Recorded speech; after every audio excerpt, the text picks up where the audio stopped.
এই তিন শর্তে যারা রাজি হবে তাদেরকে আমরা বুকে জড়িয়ে ধরে ইনশাআল্লাহ আগামী 5টা বছর অন্তত আমরা বিশ্বকে এই মেসেজ দিতে চাই, জাতি হিসেবে অপশাসনের বিরুদ্ধে, দুঃশাসনের বিরুদ্ধে, ফ্যাসিবাদের বিরুদ্ধে আমরা ঐক্যবদ্ধ। আমাদের প্রথম শর্ত, যারা আমাদের সাথে আসবেন তাদেরকে ওয়াদা করতে হবে নিজে দুর্নীতি করবেন না এবং কোন দুর্নীতিবাজকে প্রশ্রয় দেবেন না। এটা নাম্বার 1। নাম্বার 2, সমাজের সর্বক্ষেত্রে ন্যায় বিচার প্রতিষ্ঠা হবে, বিচার বিভাগ স্বাধীন হবে, কেউ বিচার বিভাগের উপর কোন রাজনৈতিক হস্তক্ষেপ করতে পারবেন না।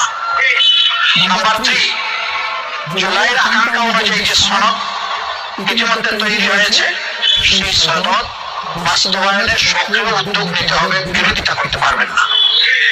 এই তিন শর্তে যারা রাজি হবে তাদেরকে আমরা বুকে জড়িয়ে ধরে ইনশাআল্লাহ আগামী 5টা বছর অন্তত আমরা বিশ্বকে এই মেসেজ দিতে চাই।